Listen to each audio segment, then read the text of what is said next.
Dear viewers, السلام علیکم۔ رمضان المبارک کا تیسرا یعنی یہ آخری عشرہ جہنم سے آزادی کا عشرہ ہے۔ ام المسلمین حضرت عائشہ صدیقہ رضی اللہ تعالی عنہا فرماتی ہے کہ رسول اللہ محمد صلی اللہ علیہ وآلہ وسلم اس عشرے کی ہر شب کو اپنی کمر مبارک کس لیتے، ساری رات عبادت اور تلاوت فرماتے، گھر والوں کو بھی شامل رکھتے، اپنے اہل بیت اور اپنی امت کے لیے جہنم سے نجات کی دعا فرماتے۔ ہم پر لازم ہے ہم اپنے رسول اللہ صلی اللہ علیہ وآلہ وسلم کی سنت کے مطابق اعتکاف کریں، طاق راتوں میں زیادہ سے زیادہ نوافل اور تسبیحات پڑھیں، تلاوت اور توبہ استغفار کریں۔ صاحب حیثیت لوگ مستحقین کو زکوٰۃ، صدقہ، خیرات دیں۔ عید الفطر کی نماز سے پہلے گھر کے ہر فرد کا صدقہ فطرہ مساکین کو ادا کر دیں۔ سورۃ القدر کی آیت نمبر 3 کے مطابق اللہ تعالیٰ قرآن میں مسلمانوں کو خوشخبری دے رہے ہیں کہ شب قدر کی عبادت اجر و ثواب میں 1000 مہینوں کی یعنی 80 سال کی عبادت سے کہیں زیادہ ہے۔ اس لیے ہم تیسرے عشرے کی ان طاق راتوں میں 21، 23، 25، 27 اور 29 میں ہم زیادہ سے زیادہ نوافل، تلاوت، تسبیحات پڑھیں، توبہ استغفار اور دعا مانگیں انشاءاللہ۔ بسم اللہ الرحمن الرحیم۔ یا ایہا المزمل قم اللیل الا قلیلا نصفہ او انقص منہ قلیلا او زد علیہ ورتل القرآن ترتیلا انا سنلقی علیک قولا ثقیلا ان ناشئة الليل هي أشد وطئا وأقوم قيلا إن لك في النهار سبحا طويلا واذكر اسم ربك وتبتل إليه تبتيلا۔ شروع کرتا ہوں اللہ کے نام سے جو بے انتہا مہربان اور رحم فرمانے والا ہے۔ اے اوڑھ لپیٹ کر سونے والے، رات کو نماز میں کھڑے رہا کرو مگر کم، آدھی رات یا اس سے کچھ کم کر لو یا اس سے کچھ زیادہ بڑھا دو، اور قرآن کو خوب ٹھہر ٹھہر کر پڑھو۔ ہم تم پر ایک بھاری کلام نازل کرنے والے ہیں۔ در حقیقت رات کا اٹھنا نفس پر قابو پانے کے لیے بہت کارگر اور قرآن ٹھیک پڑھنے کے لیے زیادہ موزوں ہے۔ دن کے اوقات میں تو تمہارے لیے بہت مصروفیات ہے۔ اپنے رب کے نام کا ذکر کیا کرو اور سب سے کٹ کر اسی کے ہو رہو۔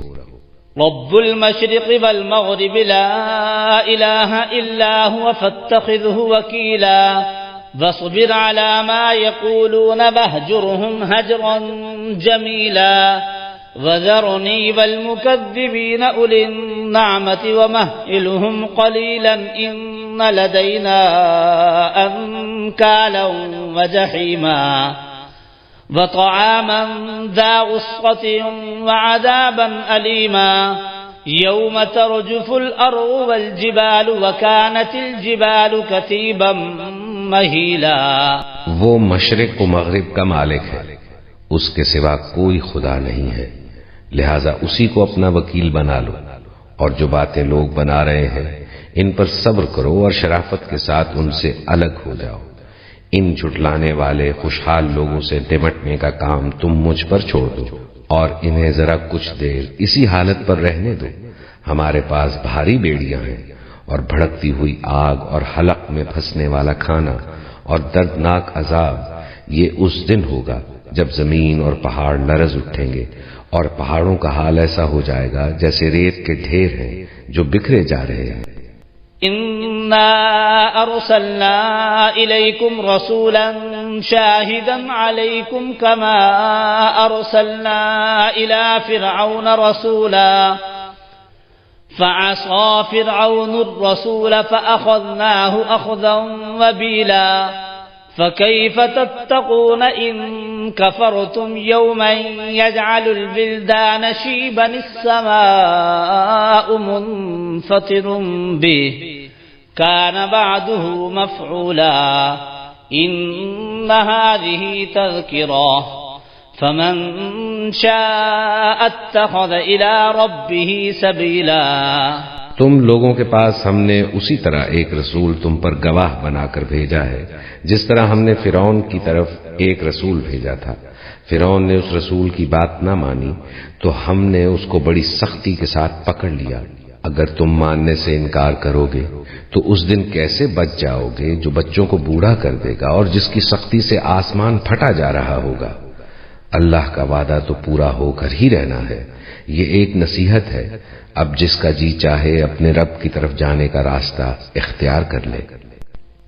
إن ربك يعلم أنك تقوم أدنى من ثلثي الليل ونصفه وثلثه وطائفة من الذين معك والله يقدر الليل والنهار علم أن لن تحصوه فتاب عليكم فاقرؤوا ما تيسر من القرآن علم أن سيكون منكم مرضى وآخرون يضربون في الأرض يبتغون من فضل الله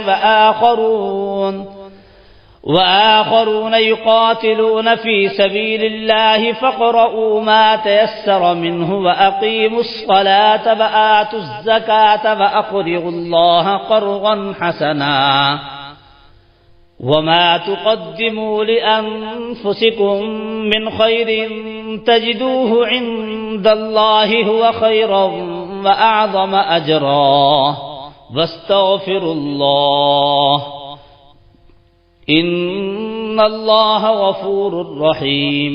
اے نبی، تمہارا رب جانتا ہے کہ تم کبھی 2/3 رات کے قریب اور کبھی آدھی رات اور کبھی 1/3 رات عبادت میں کھڑے رہتے ہو، اور تمہارے ساتھیوں میں سے بھی ایک گروہ یہ عمل کرتا ہے.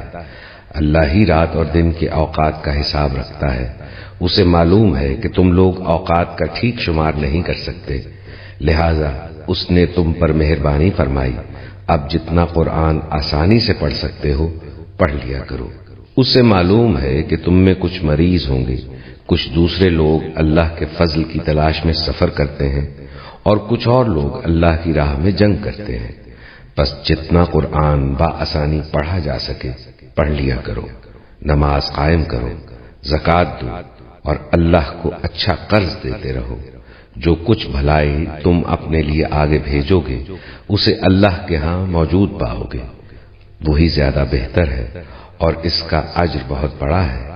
اللہ سے مغفرت مانگتے رہو، بے شک اللہ بڑا غفور الرحیم ہے. یا ایھا المدثر، بالکل ایک طرح سے انداز. یا ایھا المزمل، اے کمبل میں لپٹ کر لیٹنے والے، صلی اللہ علیہ وسلم. انا سنلقی علیک قولا ثقیلا، ہم عنقریب آپ پر ایک بہت بھاری بوجھ ڈالنے والے. اس سورہ مبارکہ کی بھی ابتدائی آیات جو ہیں غالباً 9، یہ تیسری وحی ہیں جو محمد عربی صلی اللہ علیہ وسلم پر آئی ہے.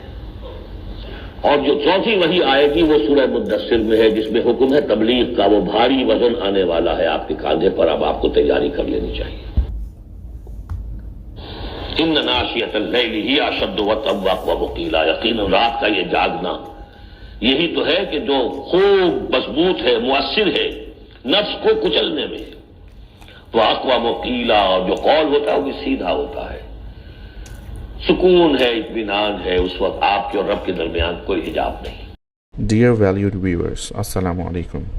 By the blessing of Allah subhanahu wa ta'ala, the audio version of Listen Quran with Tarjuma project was launched in 2017. The concept, design and direction was done by Munir Ahmed Khan, USA, in the same year. This project is sponsored by Shoaib Munir, who is based in Canada, and Hasib Munir, based in the USA. Tilawat Quran Pak is by Qari Khalid Amin, Pakistan. Tarjuma or translation in Urdu is done by Arshad Mahmood, Pakistan. The website for audio link is designed by Taqi Yasin, Pakistan. Now in 2023, we are launching the video version of YouTube that is jointly produced by Munir Ahmed Khan and Hafiz Jamshed Alam, India. Kindly subscribe and hit the like button to our YouTube channel and share as much as possible for Sawab-e-Jariyah, inshallah.